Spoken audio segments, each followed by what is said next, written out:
In the heart of the golden savannah, near the wide plains beneath the shadow of Mount Kajani, there lived a young lion named Kovu. Unlike the other lions in his pride, Kovu had a secret. He was afraid to roar. Now in the animal kingdom, a lion's roar is not just noise. It is identity. It is power. It is a declaration that says, "I am here." The great lions of the past had roars that shook the ground and rolled across the grasslands like thunder. Even the elephants paused when they heard it. But whenever Kovu tried to roar, only a small, awkward squeak escaped his mouth. The other cubs practiced every evening. They climbed small rocks, lifted their heads high, and let out bold, rumbling sounds. Kovu would climb up too, heart pounding. He would inhale deeply, and then stop. What if it comes out wrong? He thought. What if they laugh? So he stayed quiet. As the months passed, Kovu grew strong. His legs were powerful, his eyes sharp, his manner beginning to thicken. But still, no roar. One dry season, trouble came. A group of hyenas began circling the pride's territory. They laughed and howled at night, creeping closer to where the lionesses and cubs rested.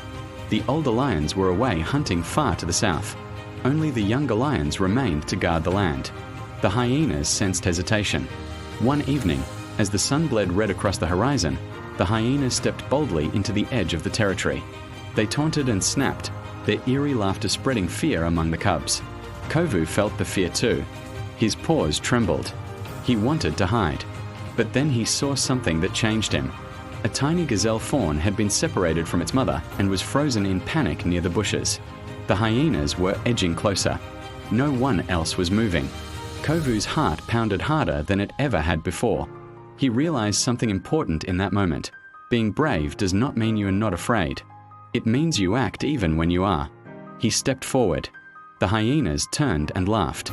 Look, the quiet cub. Kovu climbed onto a termite mound. His whole body shook. He inhaled deeply, deeper than ever before. For a split second, he almost stopped. Then he remembered the frightened fawn.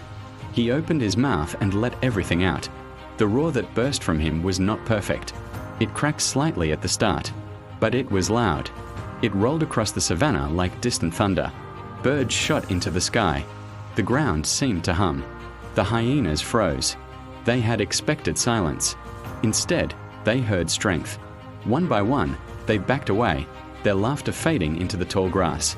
Kovu stood there, surprised at himself. The pride stared in awe. The little gazelle darted safely into the bushes. An older lioness approached him and smiled.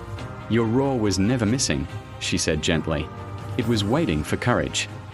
From that day on, Kovu still felt nervous sometimes, but he no longer let fear silence him. He learned that a roar is not about sounding perfect.